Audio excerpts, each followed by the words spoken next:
પ્રભુ ઈસુના જીવંત અને પવિત્ર ત્રિએક નામમાં વાલા ભાઈઓ અને બહેનો, આપ સર્વને લોગોસ બાઇબલ સ્ટડી તરફથી હું પ્રેમી સલામ પાઠવું છું. અને આજે 2025ના વર્ષનો 195મો દિવસ 14મી જુલાઈ 2025 અને સોમવારનો આ નવો દિવસ આપણા જીવનોમાં પ્રભુએ બતાવ્યો માટે પ્રભુનો ખૂબ આભાર માનતા પ્રભુના નામને ધન્યવાદ આપીએ છીએ. સૌથી કદરૂપો તું છે, સૌથી કદરૂપો તું છે. ઈશ્વરે માણસને માટીમાંથી બનાવ્યો અને ત્યાર પછી પોતાનો શ્વાસ ફૂંકીને એ માણસને સજીવ કર્યો, જે આદમ. અને ઈશ્વરે શરીરની રચના એ ઈશ્વરના મહિમાને માટે આપણા શરીરની રચના કરી છે. આપણા શરીર દ્વારા ઈશ્વરને મહિમા મળે, પછી કોઈ પણ અંગ કેમ ના હોય. અને આજે આપણે જોઈએ છીએ કે માલ્કમ મગરીડ એ કોઈ કોલેજમાં શિક્ષણ આપતા હતા અને કોઈક સેમિનારમાં એમને મુખ્ય વક્તા તરીકે આમંત્રણ આપ્યું. અને સેમિનારમાં જ્યારે તેઓ ગયા છે તેમને હોટલમાં રહેવાની વ્યવસ્થા આપી અને હોટલ નદી કિનારે હતી. જે હોટલમાં ઉતારો તેઓને આપ્યો અને વહેલી સવારે જ્યારે તેઓ ઉઠ્યા અને બારીમાંથી બહાર જોયું તો એક સ્ત્રી ત્યાં સ્નાન કરવા બેઠી હતી.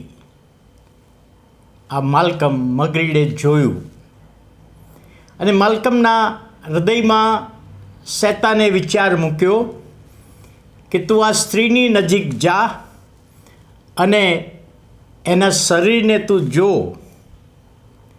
અને વિચાર કરીને એ નીચે ઉતરતો હતો ત્યારે પ્રભુના આત્માએ કહ્યું કે માલ્કમ, તું ત્યાં જઈશ નહીં. માલ્કમ, તું ત્યાં જઈશ નહીં. એની પાસે બે અવાજ હતા. શૈતાનનો અવાજ કે તું જા અને જઈને જો. પ્રભુનો અવાજ, ના જઈશ ને ના જોઈશ. પરંતુ છેલ્લે માલ્કમે શૈતાનનો અવાજ સ્વીકારી લીધો.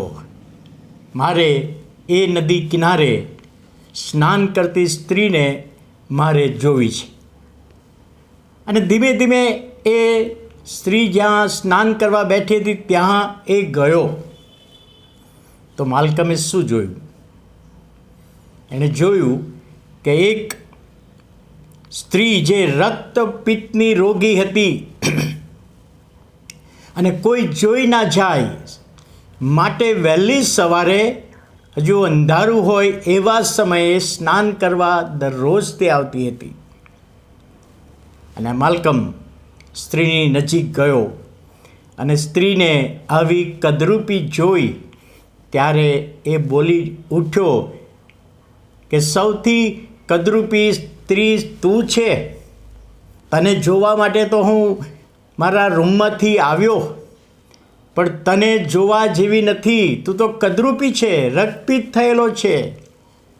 તારી પાસે કોઈ ઊભું પણ ના રહે, તને કોઈ જોવા પણ ના આવે.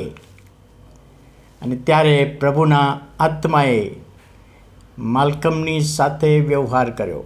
માલ્કમ, એ સ્ત્રી કદરૂપી નથી, પણ તું સૌથી કદરૂપો છે. મેં ના પાડી કે તું ના જઈશ તો પણ તું શૈતાનનું કહ્યું માનીને આ સ્ત્રીને જોવા માટે ગયો. તે ભૂલ કરી, પાપ કર્યું. અને વાલા ભાઈઓ અને બહેનો, અયુબનું પુસ્તક તેનો 31મો અધ્યાય અને પહેલી કલમમાં પોતાની આંખો સાથે અયુબે કરાર કર્યો. મેં મારી આંખો સાથે કરાર કર્યો છે, શા માટે મારે કુમારિકા પર દ્રષ્ટિ કરવી જોઈએ.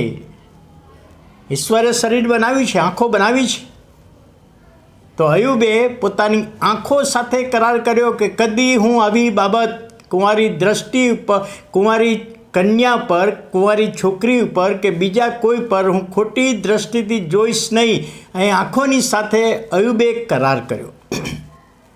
વાલા ભાઈઓ અને બહેનો, જ્યારે પ્રભુનું વચન તમને ને મને જણાવવામાં આવે છે, ત્યારે આપણા શરીર દ્વારા કેવળ ઈશ્વરનો મહિમા થવો જોઈએ. આંખો દ્વારા, હાથો દ્વારા, પગ દ્વારા, જીભ દ્વારા, મોં દ્વારા, હૃદય દ્વારા.